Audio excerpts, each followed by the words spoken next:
नमस्कार दोस्तों। मैं हूं बेनाम। आज मैं आप लोगों को अपनी लाइफ की एक ऐसी डरावनी घटना के बारे में बताना चाहता हूं जिसके बारे में सुनकर आप लोगों के भी डर के मारे रोंगटे खड़े हो जाएंगे। दरअसल यह घटना आज से लगभग 7 साल पहले की है, जब हम लोग कानपुर के एक किराए के घर में शिफ्ट हुए थे। वहां पर हमारा अपना मिठाई बनाने का कारोबार था। पहले पापा ने शुरुआत की थी, लेकिन जब धीरे धीरे कारोबार बढ़ा तो हम दोनों भाई भी उसमें हाथ बटाने लगे थे।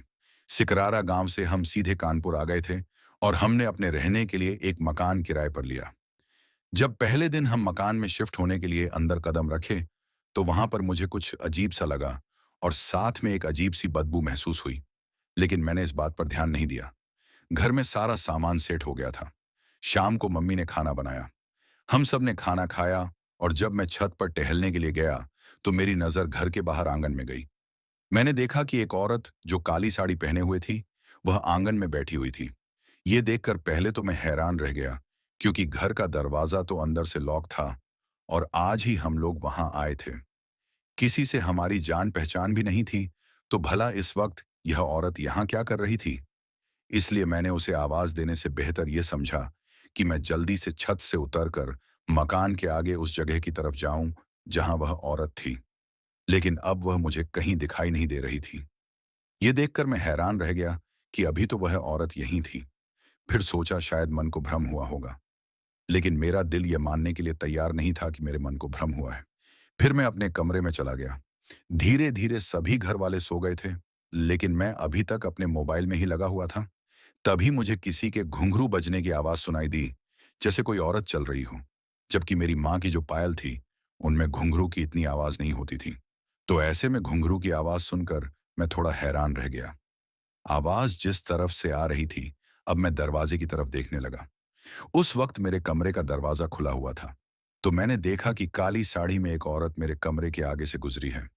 पीछे ही एक आदमी के चलने की, उसके कदमों की आहट सुनाई देने लगी। उसके पीछे पीछे ही एक आदमी भी जा रहा था। मेरे कमरे के बाहर उस वक्त अंधेरा था, क्योंकि मम्मी ने पूरी लाइट बंद कर दी थी। मेरे कमरे में भी इस वक्त 0 वॉट का बल्ब जल रहा था। ये देखकर मैं हैरान रह गया कि यह आदमी और औरत कौन है। कहीं कोई चोरी करने के इरादे से तो घर में नहीं घुस आया। ऐसे में मैं जल्दी से कमरे में से निकलकर बाहर आया। मैंने चारों तरफ देख लिया। ना तो अब मुझे कोई आदमी दिखाई दे रहा था, ना कोई औरत दिखाई दे रही थी। ये देखकर मैं हैरान रह गया कि ये दोनों कहाँ चले गए, जबकि मैंने खुद अपनी आंखों से इन्हें देखा है। तभी मुझे ऐसा लगा कि मेरे पीछे जो कमरा है, उसमें किसी ने उसका दरवाजा जोर जोर से खटखटाया हो। अब पीछे मुड़कर देखा तो अब आवाज तो नहीं आ रही थी, लेकिन कुछ देर पहले महसूस जरूर हुआ था। वैसे जो मेरे पीछे कमरा था, उसमें ठाकुर साहब का ही कोई सामान फैला हुआ पड़ा था और ठाकुर साहब ने उसे खोलने से साफ इनकार किया था। वैसे उसके लोग भी लगा हुआ था। अब मैं आपको अपने घर के बारे में बता दूं। हमारा जो घर हमने किराए पर लिया था, उसमें 5 कमरे थे। एक कमरा बंद था, जिसमें ठाकुर साहब ने अपना सामान रखा हुआ था। 3 कमरे थे, जिसमें एक मम्मी पापा का कमरा, एक मेरा कमरा, एक मेरे भैया का और एक गेस्ट रूम था। ठाकुर साहब बाहर रहता था और यह मकान ऐसे ही खाली पड़ा था। किसी ने हमें बताया तो बहुत ही कम कीमत में एक अच्छा खासा मकान हमें किराए पर मिल गया था। अब मैंने पूरे घर में देख लिया। जब वह आदमी और औरत कहीं दिखाई नहीं दिए तो मुझे लगने लगा कि कहीं जो बचपन से मैं भूत प्रेत वगैरह देख सकता हूँ, वो बातें सच तो नहीं हो रही हैं। एक बात और मैं आपको बताना चाहता हूँ कि बचपन में मुझे भूत प्रेत दिखाई देते थे। मैं अक्सर यह सब कुछ गांव में देखा करता था। लेकिन उसके बाद मेरे दादाजी ने पता नहीं क्या टोटका किया कि मुझे कुछ भी ऐसा दिखाई नहीं देता था। लेकिन इतने सालों बाद आज फिर से मैं शायद वही सब कुछ देख रहा था। यही सब सोचते हुए मैं अपने आप से बोलने लगा, कुछ नहीं है, बस मेरे मन का भ्रम होगा और कुछ भी नहीं है। चलो, जो होगा देखा जाएगा। यह सोचकर मैं वहां से जाने लगा तो मुझे ऐसा लगा जैसे मुझे चारों तरफ से एक अजीब सी भयंकर बदबू ने घेर लिया हो, जैसे कोई मांस जल रहा हो। ऐसी भयानक बदबू थी जिसे देखकर मैं खुद भी थोड़ा हैरान रह गया। अब मुझे सांस लेने में भी दिक्कत होने लगी थी। फिर मैंने सोचा कि मेरा घर जहां पर था, उसके साइड में दुमरा मैदान जैसा एक खाली पड़ा हुआ प्लॉट भी था और उस प्लॉट में कॉलोनी के लोग कचरा वगैरह डालकर जाते थे। तो मैंने सोचा शायद मौसम शांत है, तो हवा चलने की वजह से वहां की जो कचरे की बदबू है, मुझे मेरे घर में महसूस हो रही है। ये सोचकर मैंने इस बात पर ज्यादा ध्यान नहीं दिया। और मैं आकर अपने कमरे में सोने के लिए लेट गया। कुछ ही देर में मुझे नींद आ गई थी। आधी रात का वक्त था। जब मैं सो रहा था कि मुझे ऐसा लगा कि वो जो आदमी और औरत मुझे पहले दिखाई दिए थे, वे दोनों चलकर मेरे कमरे में आए। दोनों ने काले कलर के कपड़े पहने हुए थे और अजीब तरीके से मुझे घूरने लगे। अंधेरे में उनका चेहरा तो मुझे साफ दिखाई नहीं दे रहा था। फिर उन दोनों ने मुझे उठा लिया और मैं हवा में लहराने लगा था। ये देखकर वे दोनों हंसने लगे। उस वक्त उनकी हंसी बहुत ज्यादा भयानक और डरावनी थी। ऐसा लग रहा था जैसे पूरे कमरे में गूंज रही हो। इन सब की वजह से हड़बड़ाते हुए मेरी नींद खुल गई। मैंने देखा कि मेरे कमरे का दरवाजा तो खुला हुआ था, जबकि दरवाजा मैंने अंदर से बंद करके सोया था, जबकि मैं अपने बेड पर था। लेकिन मुझे ऐसा महसूस हो रहा था जैसे किसी ने पकड़कर मुझे उठाया था, क्योंकि मेरे हाथ और पैरों में थोड़ी तकलीफ सी महसूस हो रही थी, जैसे कोई कस कर पकड़ता है, उस तरह की तकलीफ। अब पहले तो मुझे यह देखकर हैरानी होने लगी कि मेरे कमरे का दरवाजा किसने खोला होगा, जबकि दरवाजा अंदर से लॉक था। लेकिन फिर अपने आप से बोला, यार मैंने शायद कोई डरावना सपना देखा था और इसीलिए ऐसी बातें दिमाग में आ रही हैं। वैसे हो सकता है कि मैं ही जल्दीबाजी में दरवाजा बंद करना भूल गया हूं। यह सोचकर मैंने दरवाजा अंदर से बंद किया और वापस बेड पर सो गया। अभी सोए हुए कुछ ही वक्त हुआ था कि मुझे अपने कानों में ऐसी आवाज आने लगी जैसे मेरे कमरे में दो लोग आपस में खड़े होकर बातें कर रहे हैं। अब क्या बातें कर रहे थे यह तो मुझे नहीं पता, क्योंकि उनकी आवाज सिर्फ सुनाई दे रही थी, समझ में नहीं आ रही थी। पहले तो मैंने नींद में होने की वजह से इन्हें नजरअंदाज किया, लेकिन बार बार वो आवाज आने लगी। ना तो मैंने हड़बड़ाते हुए आंखें खोली, लेकिन अब मुझे कोई आवाज नहीं आ रही थी। शायद ऐसे ही भ्रम हुआ होगा। यह सोचकर मैं सोने के लिए आंखें बंद कर ली। वैसे मैं बता दूं, भूत प्रेत जैसी बातें मैं बचपन से सुनता भी आया था और बचपन में मैंने ऐसा कुछ देखा भी था। ऐसी बहुत सारी कहानियां भी मुझसे जुड़ी हुई हैं, लेकिन फिर भी मैं हर बात को भूत प्रेत से जोड़कर नहीं देखता था। ऐसी बातों पर विश्वास तो होता था, लेकिन अंधविश्वास नहीं करता था, जिसकी वजह से अब मेरे साथ ये जो कुछ हो रहा था, इसे मैंने डरावना सपना और भ्रम ये सब कुछ समझकर नजरअंदाज कर दिया और गहरी नींद में सो गया।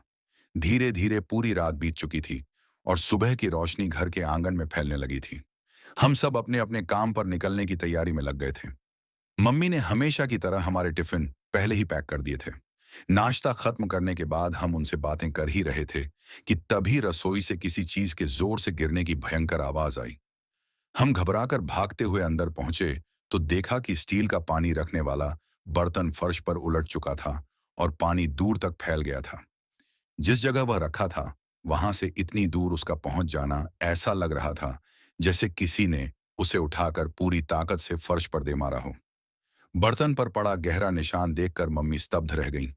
उनका कहना था कि उन्होंने उसे बिल्कुल ठीक से रखा था और जिस जगह बर्तन पड़ा था, वह उसकी मूल जगह से काफी दूर था, जो किसी भी तरह से सामान्य नहीं था। पापा ने इस बात को हल्का करने की कोशिश करते हुए कहा कि शायद मम्मी ने बर्तन ठीक से रखा ही नहीं होगा, किनारे पर रखा होगा, इसलिए गिरकर दूर तक लुढ़क गया होगा। हम सबने भी इस बात को वहीं समाप्त कर दिया। घर से बाहर निकलते समय हमने देखा कि हमारे पड़ोस वाले परिवार के लोग हमें अजीब तरह से घूर रहे थे। पापा ने उनसे बोलने की कोशिश की, लेकिन वे बिना कुछ बोले ही अंदर चले गए। उनका यह अटपटा व्यवहार हमें थोड़ा खटका, लेकिन हमने इस बारे में ज्यादा सोचना जरूरी नहीं समझा और अपने काम पर निकल पड़े। शाम को लौटते हुए मैंने और मेरे भाई ने एक छोटा सा डॉगी खरीदा, जो बेहद प्यारा था। बचपन से ही हमें डॉगी से काफी लगाव था। सिकरारा में भी हमारा एक डॉगी था, पर अचानक बीमार पड़ने के बाद वह नहीं बच सका। उसके बाद कई दिन तक हमारा मन नहीं लगा और हमने कोई नया डॉगी नहीं लिया। लेकिन आज जो छोटा सा पिल्ला मिला, वह बिल्कुल पहले जैसा ही प्यारा था, इसीलिए उसे देख हम खुद को रोक नहीं पाए। घर पहुंचे तो सुबह की तरह पड़ोस के लोग हमें फिर घूर रहे थे और धीमी आवाज में कुछ फुसफुसा रहे थे। हमें यह थोड़ा अजीब लगा, पर सोचा कि शायद नए होने की वजह से ही इस तरह का व्यवहार कर रहे होंगे। अंदर कदम रखते ही वह डॉगी अचानक घबराने लगा और तेज आवाज में भौंकने लगा। यह देखकर हम सभी पहले तो चौंक गए, क्योंकि रास्ते भर वह बिल्कुल शांत था। हमने सोचा शायद नया घर है, इसलिए असहज महसूस कर रहा होगा। मम्मी को जब दिखाया तो उन्होंने उसे प्यार से उठाया और उसका नाम शेरू रख दिया। थोड़ी देर बाद पापा भी घर आ गए। हम चाय पीते हुए बातें करने लगे और शेरू को बिस्किट डाल दिए। लेकिन उसकी घबराई हुई आंखों और लगातार चौकन्ने व्यवहार से लग रहा था जैसे उसे कुछ दिखाई दे रहा हो, जिससे वह डर रहा हो। हमें लगा कि नए माहौल की वजह से होगा, पर असलियत कुछ और थी, जिसकी हमें बिल्कुल भी खबर नहीं थी। रात के भोजन के दौरान पापा ने बताया कि उन्होंने ठाकुर साहब के कहने पर एक पंडित जी से बात कर ली है और सुबह होते ही घर में रामायण का पाठ करवाया जाएगा।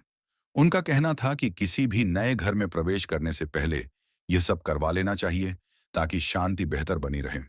खासकर इसलिए क्योंकि यह घर दुमरा मैदान के पास काफी समय से बंद पड़ा था। हम बात ही कर रहे थे कि अचानक ऐसा लगा जैसे आंगन की तरफ से किसी ने तीखी और डरावनी आवाज में चीख मारी हो। हम सभी हड़बड़ाकर आंगन में भागे, पर वहां कोई नहीं था। पापा ने कहा कि शायद कहीं दूर सड़क पर किसी की आवाज आई होगी। शांत मौसम में दूर की आवाजें पास से लगती हैं। हम अंदर आ गए, लेकिन शेरू लगातार आंगन की तरफ देखकर भौंकता ही जा रहा था। उसे पकड़कर जबरदस्ती अंदर लाना पड़ा, लेकिन वह पीछे मुड़ मुड़कर उसी जगह घूरता रहा, जैसे उसे वहां कोई दिखाई दे रहा हो। रात को सब अपने कमरों में चले गए। मैं भी अपने कमरे में फोन पर बातें करते हुए टहल रहा था कि अचानक मेरी नजर खिड़की से आंगन में पड़ी। मुझे वहीं काली साड़ी में लिपटी औरत वहां खड़ी दिखाई दी, बिल्कुल उसी तरह जैसे पिछली रात दिखी थी। मैं घबरा गया, गेट खोलकर बाहर दौड़ा, पर जैसे ही बाहर पहुंचा, वह गायब हो चुकी थी। हवा में एक अजीब आधी रात को अचानक पूरे घर में किसी के जोर जोर से रोने की दहाड़ जैसी आवाज गूंजने लगी। अब की बार केवल मुझे नहीं, बल्कि हर किसी को साफ सुनाई दे रही थी। हम सब डरकर कमरे से बाहर आए, आंगन में गए, लेकिन वहां कोई नहीं था। मम्मी की आवाज कांप रही थी। उन्होंने कहा कि यह आवाज तो ऐसे आई जैसे कोई हमारी बगल में बैठकर रो रहा हो। पापा ने समझाने की कोशिश की। बोले सुबह रामायण पाठ हो जाएगा, इससे घर में अगर कोई नकारात्मक शक्ति है तो दूर हो जाएगी। सभी कमरे में चले गए। मैं भी वापस आया और दरवाजा बंद ही करने वाला था कि तभी बंद कमरे के सामने वही काली साड़ी वाली औरत खड़ी नजर आई, और उसके थोड़ा पीछे एक आदमी भी खड़ा था। दोनों की चमकती हुई आंखें अंधेरे में सीधे मेरी तरफ देख रही थीं। एक खौफनाक तनाव मेरी पूरी देह में भर गया और मैं डर से जम सा गया। हे भगवान, कहीं सच में इस घर में कोई भूत प्रेत तो नहीं है? यही बात दिमाग में घूम रही थी, तभी मेरे फोन पर शायद कोई मैसेज आया। मैंने स्क्रीन की तरफ देखा और फिर कमरे के बाहर झांक कर देखा, लेकिन इस बार न वह आदमी दिखाई दिया, न वह औरत। दोनों जैसे गायब हो गए हों। मैंने तुरंत अपना कमरा अंदर से बंद किया और फोन चेक करने लगा। बैटरी लो का मैसेज था। मैंने चार्जर लगाया और बेड पर लेट गया। डर बहुत था, लेकिन खुद को संभालते हुए सोने की कोशिश की। धीरे धीरे नींद आ भी गई। सुबह होते ही घर में रामायण पाठ शुरू हो गया। जैसे ही पाठ शुरू हुआ, घर में एक अजीब सी घुटन फैल गई। पाठ आगे बढ़ने लगा तो मुझे ऐसा लगने लगा कि कोई मेरे कानों में दर्द से कराहते हुए रो रहा है। वह आवाज सिर्फ मुझे ही सुनाई दे रही थी, जैसे किसी की आत्मा तड़प रही हो। कभी लगता कि यह सब मेरा वहम है, कभी लगता कि बचपन से ही जब मुझे अदृश्य चीजें दिखती थीं, शायद उसी वजह से ये आवाजें भी मैं ही सुन पा रहा हूं। जैसे जैसे रामायण पाठ आगे बढ़ा, वह आवाज बिल्कुल बंद हो गई। दिन अच्छे से बीत गया। रात भी बिना किसी डरावनी घटना के निकल गई। घर बिल्कुल शांत था। धीरे धीरे पड़ोसी भी हमसे बात करने लगे, पर सीधे कुछ नहीं बताते। सिर्फ इतना कहते कि यह घर इतने समय से बंद था, इसे किराए पर मत लेते। जब हम पूछते क्यों, तो बस टाल देते। कोई भी असली वजह नहीं बताता। हम रोज काम पर जाते और शाम को लौट आते। धीरे धीरे हमारा बिजनेस भी खूब बढ़ने लगा। मुनाफा बढ़ रहा था, सब खुश थे। लगा कि इस घर में आना हमारे लिए शुभ साबित हुआ है। तभी एक दिन पापा बोले, क्यों ना इस घर को ही खरीद लिया जाए। काम बढ़िया चल रहा है, दाम भी कम में मिल जाएगा। मालिक तो रहता भी नहीं यहाँ। सिकरारा में भी भीड़ भाड़ नहीं है। घर बड़ा अच्छा है। माँ बोली, हाँ मैं भी यही सोच रही थी। हम सब मान गए, क्योंकि रामायण पाठ के बाद से कोई भी डरावनी घटना नहीं हुई थी। हमें क्या पता था कि इस घर की असली सच्चाई क्या है। हम घर खरीदने की बात ही कर रहे थे कि तभी हमारा डॉगी अचानक जोर जोर से भौंकने लगा। पापा बोले, इसके नखरे फिर शुरू हो गए, खाना दिया इसे? मैं बोला, अभी लेकर जाता हूं। जैसे ही मैं उसके पास गया, मैंने देखा वही काली साड़ी वाली औरत थोड़ी दूर खड़ी मुझे घूर रही थी। उसकी लाल चमकती आंखें अंधेरे में भी साफ दिख रही थीं। मेरे पैरों तले जमीन खिसक गई। मैं कुछ कह पाता उससे पहले ही, अरे कहाँ रह गया तू? पापा की आवाज आई। मैंने घबरा कर कहा, हाँ पापा, आता हूं। मैंने वापस उस दिशा में देखा। अब वहां कोई नहीं था। डॉगी लगातार उसी दिशा में देखकर भौंकता जा रहा था। जितना मैं उसे चुप करवाता, उतना वह और तेज भौंकता। आखिर कुछ देर बाद शांत हुआ और मैं वापस आ गया। अब मैं उलझ गया था। क्या सच में मैंने उसे देखा था या यह सिर्फ मेरा भ्रम था? क्योंकि इतने दिनों से कुछ भी दिखाई नहीं दिया था। मैं सोच ही रहा था कि घर वालों को बताऊं या नहीं, वे मेरी बात मानेंगे भी या नहीं। तभी पापा को फोन आया। पापा बोले, तुम्हारे फूफा जी कल कानपुर आ रहे हैं, 2 दिन हमारे यहाँ ठहरेंगे। हम सब खुश हो गए। फूफा जी से हमारा खास लगाव था। माँ बोली, दीदी को भी साथ ले आते तो अच्छा था। पापा बोले, दीदी का कुछ काम है, अभी नहीं आ पाएंगी। सब अपने अपने कमरे में सोने चले गए। मैं भी अपने कमरे में मोबाइल देख रहा था कि तभी खिड़की से अजीब सी आवाज आने लगी, जैसे कोई खड़े खड़े भारी सांस ले रहा हो और कुछ बड़बड़ा भी रहा हो। मैंने पहले ध्यान नहीं दिया, पर आवाजें बढ़ती गईं।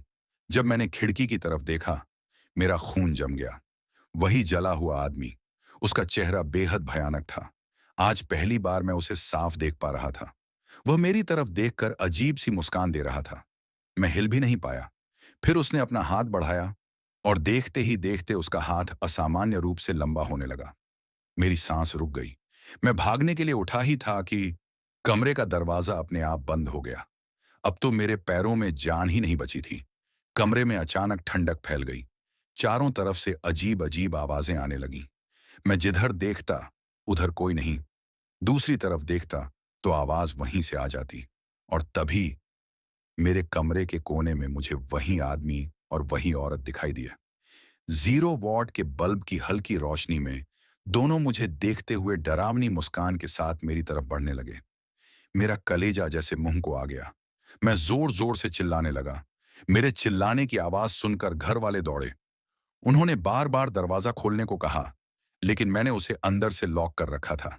जब उन्होंने जोर जोर से पुकारा, तब जाकर मैंने दरवाजा खोला। उन्हें मुझे इस हालत में देखकर चिंता हुई। क्या हुआ?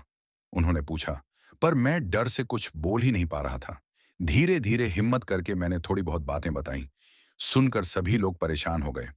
पापा ने कहा, घर में ऐसा कुछ नहीं है, तुम्हारी मम्मी का भ्रम होगा। चौंक गया। नहीं, मैं सच कह रहा हूं। पर उन्हें लग रहा था कि मैं शायद बस डर गया हूं। बचपन में भी जब मैं भूत प्रेत की बातें करता था, पापा मेरी बातों पर भरोसा नहीं करते थे। कहते थे, हॉरर मूवी या सीरियल देखने के बाद ऐसे भ्रम होते हैं। मैंने समझाने की कोशिश की, लेकिन कुछ नहीं बोल पाया। उन्हें लगता कि मैं बेवजह परेशान हो रहा हूं और उन्हें भी परेशान कर रहा हूं। मैं अपने कमरे में अकेला था, फिर भी डर सताने लगा। भाई ने कहा, घबराओ मत, मैं तुम्हारे पास सो जाऊंगा। मैं चुप रहा। भाई मेरे पास आकर सो गया। मम्मी थोड़ी परेशान थी। पापा ने कहा, इसकी बातों पर ध्यान मत दो। सब लोग अपने कमरे में चले गए। थर थर कांपते हुए मैं सोने की कोशिश कर रहा था। भाई बोला, इतना बड़ा हो गया है, लेकिन अभी भी बच्चा है। भूत प्रेत कुछ नहीं होता, चलो सो जाओ। उसने करवट बदलकर सोना शुरू किया। थोड़ी देर में उसकी नींद लग गई, पर मेरी दिल दिमाग में वही डर बनी रही। जैसे ही मैं आंखें बंद करता, कानों में भयानक आवाजें गूंजने लगती। आंखें खोलता, डर और बढ़ जाता कि कहीं वे दोनों, आदमी और औरत, फिर से दिखाई न दें। भगवान का नाम ले लेकर मैं सोने की कोशिश करता रहा। कुछ समय बाद नींद आ गई, पर अचानक कमरे में किसी औरत के रोने की आवाज सुनाई दी। मैं उठकर देखा, कोने में एक औरत बैठी थी, जोर जोर से रो रही थी। मैं थर थर कांपने लगा। पलक झपकते ही मेरी नजर पंखे पर गई, जहां एक आदमी फांसी के फंदे पर लटका था। मेरी तो सांसें थम गईं।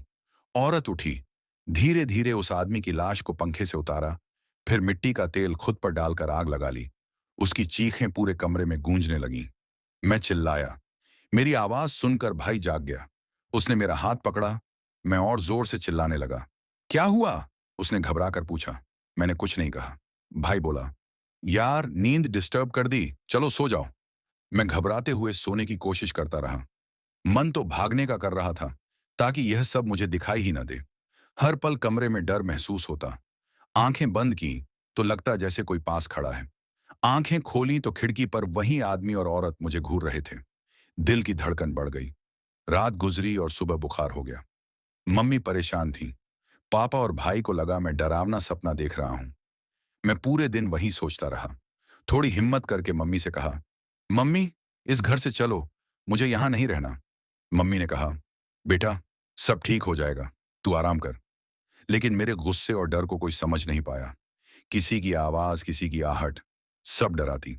शाम को पापा और भाई फूफा जी के साथ घर आए। फूफा जी ने सर पर हाथ रखा और कहा, क्या हुआ बेटा? मैंने बताया कि बुखार है। भाई हंसा, इतना बड़ा हो गया, पर बचपन वाली आदत अभी नहीं गई। डरावना सपना देखता है तो बुखार आ जाता है। फूफा जी बोले, अरे बेटा, भूत प्रेत जैसी कोई चीज नहीं होती, सब मन की बातें हैं। मम्मी ने मुझे दूध दलिया खिलाकर दवा दे दी। सबने खाना खाया और मेरे पास बैठकर बातें की ताकि मुझे डर न लगे। भाई मेरे पास सो गया, फूफा जी गेस्ट रूम में। आधी रात लगभग 1 बजे फूफा जी चिल्लाए। सबकी नींद खुल गई।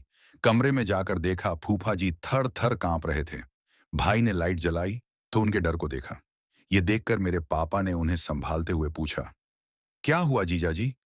लेकिन फूफा जी इतने घबराए हुए थे कि बोलने की ताकत ही नहीं बची थी। उनकी आंखें कमरे को हर दिशा में तलाश रही थीं। पापा और मम्मी ने कई बार पूछा, तब जाकर उन्होंने कांपती आवाज में जो बताया, उसे सुनकर हम सबकी रूह कांप गई। उन्होंने कहा कि जब वो सो रहे थे, तभी अचानक कमरे में एक औरत की जोर जोर से रोने की आवाज गूंजने लगी। डरते डरते उन्होंने आंखें खोलीं तो देखा कि सिकरारा गांव के पुराने घर के उसी कमरे के कोने में एक औरत बैठकर सिसक रही थी। 0 वॉट के धुंधले बल्ब में उसका चेहरा साफ नजर नहीं आ रहा था, जिससे डर और बढ़ गया। वो सोच भी नहीं पाए कि यह औरत कौन है। तभी उनकी नजर ऊपर गई। पंखे पर एक आदमी फांसी के फंदे में झूल रहा था। उन्हें ऐसा लगा कि जैसे दिल की धड़कन ही रुक जाएगी। और फिर जो औरत बैठी थी वह उठकर उनके सामने आने लगी। उसका पूरा शरीर जला हुआ, कई जगह मांस उखड़ा हुआ और बदबू इतनी तेज कि फूफा जी की सांसें अटकने लगीं।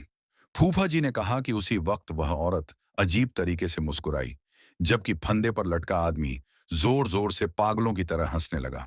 अचानक वो औरत कूदकर फूफा जी की छाती पर चढ़ गई और उनका गला दबाने लगी। ये बताते बताते फूफा जी फिर से हाँफने लगे। उन्होंने कहा कि वो उसी वक्त घर छोड़कर भाग जाना चाहते थे।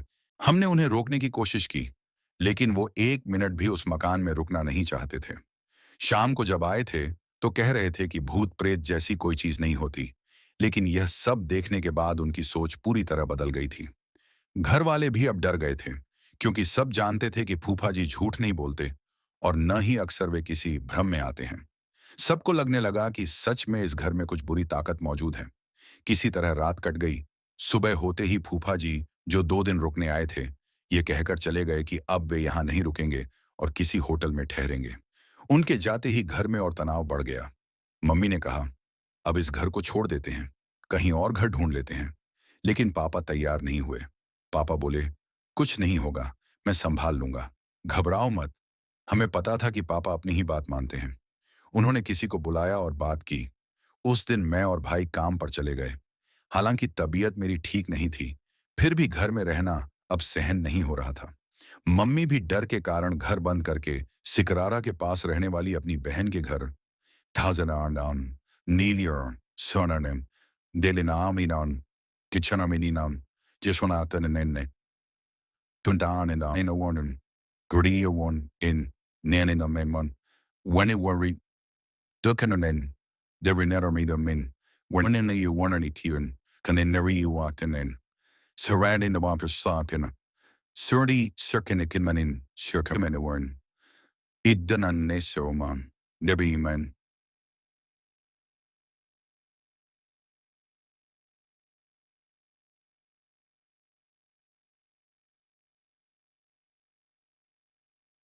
चली गई। अब उस घर का ख्याल ही सबको डराने लगा था। शाम को हम लौटे और मम्मी को लेकर वापस आए। जैसे ही दरवाजा खोला तो अंदर का नजारा देखकर हम सब चौंक गए। घर भर में सामान बिखरा पड़ा था और एक अजीब सी जली चीजों जैसी बदबू पसरी हुई थी। अभी हम कुछ समझ पाते, तभी अंदर से किसी के कदमों की आवाज आई। हम सबकी सांसें रुक गईं। मम्मी डरकर बोली, मैं अब एक पल भी इस घर में नहीं रहने वाली, चलो निकलो यहां से। तभी पापा किसी तांत्रिक को लेकर घर पहुंचे। हम कुछ पूछते उससे पहले ही पापा बोले, ये बहुत पहुंचे हुए तांत्रिक हैं, किसी भी बुरी शक्ति को पल में भगा सकते हैं। फिर पापा ने उन्हें पूरी बात बताई। तांत्रिक ने भरोसा दिलाया कि घर में कितनी भी भारी समस्या हो, वे तुरंत खत्म कर देंगे। हमें समझ नहीं आ रहा था कि उनकी बातों पर भरोसा करें या नहीं, पर और कोई रास्ता भी नहीं था। तांत्रिक ने घर के बीचों बीच अपना सामान जमाया। वे अपने साथ कई तरह के तंत्र मंत्र वाले उपकरण लाए थे। पूरी रात अजीब मंत्र बोलते रहे। उनकी आवाज सुनकर ऐसा लग रहा था जैसे चारों तरफ चीखें गूंज रही हों। धीरे धीरे रात बीत गई। सुबह उन्होंने कहा कि उन्होंने घर की सारी आत्माओं को कैद कर लिया है। फिर पापा से बहुत बड़ी रकम लेकर वह चले गए। हम डर तो गए थे, लेकिन पापा से क्या कह सकते थे। हम अपने काम पर चले गए। मम्मी को बार बार फोन करके पूछते रहे कि सब ठीक है या नहीं। शाम को आए तो पता चला कि दिन में कुछ नहीं हुआ। रात भी धीरे धीरे शांत बीती। कुछ दिन बीत गए और घटनाएं रुक गईं। हम सब ने सोचा कि शायद तांत्रिक सही था। 6 महीने निकल गए और घर में कोई घटना नहीं हुई। सबको विश्वास होने लगा कि अब घर में कोई खतरा नहीं है। ऐसे में पापा ने फिर उस मकान को खरीद लिया। जो कमरा हमेशा बंद रहता था, उसमें बस एक दो कुर्सियां, रस्सी और मकान मालिक का कुछ सामान छोड़कर और कुछ नहीं था। मकान मालिक ठाकुर साहब अपने बाकी सामान को किसी कबाड़ी वाले को दे गए। यह देखकर हमें हैरानी हुई कि बस ऐसे रद्दी सामान के लिए उन्होंने वह कमरा अब तक बंद रखा था। पता नहीं क्यों, लेकिन मुझे अंदर ही अंदर एक अजीब सी बेचैनी हो रही थी। मैं नहीं चाहता था कि हम वह मकान खरीदें, परंतु पापा के सामने किसी की एक नहीं चली। जब मकान हमने खरीदा, तब ठाकुर साहब के चेहरे पर इतनी खुशी थी जैसे वह उस घर से छुटकारा पाना चाहते थे। जबकि हमने उस मकान के लिए जितनी कीमत दी, वह उनकी आधी कीमत से भी कम थी। अब हम उस घर में 15 दिन से रह रहे थे। हमारा कारोबार ठीक चल रहा था। घर भी काफी अच्छा था। जिंदगी सामान्य लग रही थी, लेकिन अचानक घर में अजीब घटनाएं शुरू हो गईं। कभी पानी अपने आप बंद हो जाता, जबकि ऊपर टंकी भरी रहती। अगले दिन पापा किसी को लेकर आते, नल दिखाते, सब ठीक हो जाता। कभी कमरे का दरवाजा अपने आप जाम हो जाता, काफी कोशिश करने पर भी नहीं खुलता। कभी रसोई या बाथरूम के नल खुद ही चालू हो जाते। कभी पानी गिरने लगता। कमरे के दरवाजे भी अपने आप खुलने बंद होने लगते। हम समझ नहीं पा रहे थे कि यह सब क्यों हो रहा है। फिर घर में पापा द्वारा रखे दाल चावल सब्जी कुछ ही दिन में खराब हो जाती। ताजी सब्जी भी एक दिन में सड़ जाती या अजीब बदबू आने लगती। रुपए अगर पापा अलमारी में रखते तो दीमक उन्हें खाने लगती। अचानक इतना सब होने पर हम लोग बहुत घबराने लगे। रात को अक्सर ऐसा लगता जैसे कोई घर में चल रहा हो। कभी किसी के घुंघरू की आवाज, कभी किसी आदमी की आहट, कभी हंसने रोने की आवाजें सपनों में या हकीकत में महसूस होती। धीरे धीरे दिन ऐसे ही गुजरने लगे। जो कुछ भी हो रहा था, वह हमें काफी डरावना लग रहा था। लेकिन पापा हमारी बातों पर विश्वास नहीं कर रहे थे। हमारे साथ इतना कुछ हो चुका था, फूफा जी के साथ भी यह सब हो गया।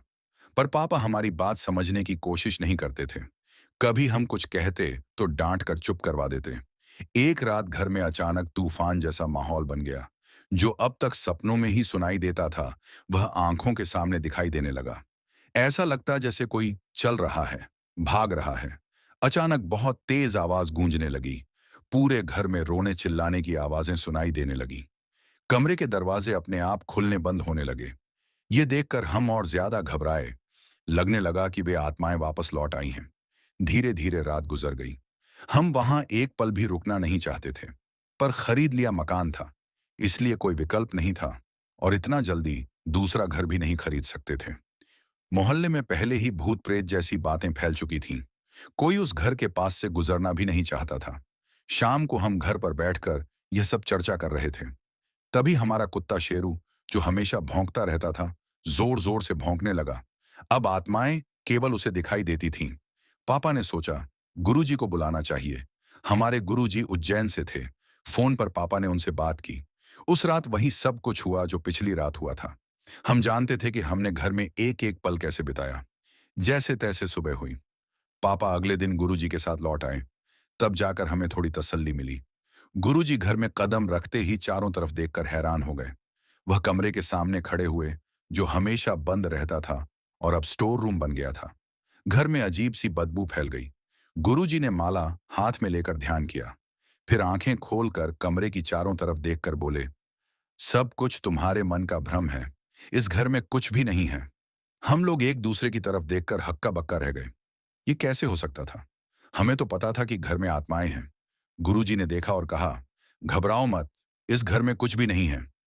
आंखों के इशारे से हमें चुप रहने को कहा। रात गुरुजी हमारे घर में रुके। कुछ भी डरावना नहीं हुआ। अगले दिन सुबह गुरुजी ने कहा कि हम सब शिव मंदिर चलें, जो घर से लगभग 2 किलोमीटर दूर था। वहां गुरुजी ने बताया कि घर में दो आत्माएं हैं। पति की आत्मा फांसी में, पत्नी की आग में मर गई। वे दोनों किसी को घर में रहने नहीं देना चाहती। अगर हम इसे बताते तो वे धोखे से किसी की जान लेने या नुकसान पहुंचाने की कोशिश करती। इसलिए गुरुजी ने जानबूझकर हमें केवल इतना ही बताया कि उन्हें ऐसा कुछ भी महसूस न हो कि आगे हम लोग क्या करने वाले हैं। वैसे यह मकान पहले जिस किसी का था, उन्होंने इसे बेचने की बहुत कोशिश की, लेकिन बिक नहीं पाया। रोज रात को आने वाली चीखें और चिल्लाने की आवाज सुनकर हर कोई परेशान हो जाता था।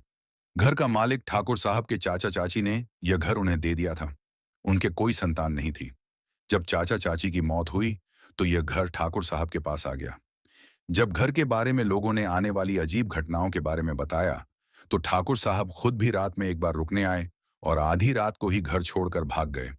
आसपास के लोगों ने कुछ दिनों में उस घर को भूतिया घर कहना शुरू कर दिया। ठाकुर साहब भी समझ नहीं पा रहे थे कि क्या करें। यह घर इतना अच्छा था कि छोड़ना मुश्किल था। बेचने की कोशिश करते तो शायद बिक भी जाता। कुछ करने के लिए उन्होंने उस घर में तांत्रिक से उपाय करवाए, लेकिन घर में मर चुके पति और पत्नी की आत्माएं उसी कमरे में कैद हो गईं। घर से बाहर नहीं गईं। उसी कमरे में दोनों ने अपनी जान दी थी। जो कोई भी उस मकान को खरीदने की कोशिश करता, उसके साथ हमेशा कोई ना कोई अजीब घटना घटती। रात को कोई किराएदार रुकता तो डरावनी चीजें देखने को मिलती। इसलिए कोई उस घर में एक दो रात से ज्यादा नहीं रुकता था। पूरे मोहल्ले में यह बात फैल गई थी, तुम लोग अनजाने में उस मकान को किराए पर ले लिए थे। उस समय आत्माओं ने तुम्हारे साथ कोई नुकसान नहीं किया, लेकिन जब तुम लोग घर को खरीदने की सोचने लगे तो दोनों आत्माएं गुस्से में आ गईं। उन्हें घर छोड़कर जाना पसंद नहीं था और किसी और का अधिकार अपने घर पर देखकर वे नाराज हो गईं। जब यह सब पता चला कि घर में कुछ गड़बड़ है, तब भी तुम लोगों ने जबरदस्ती मकान खरीद लिया।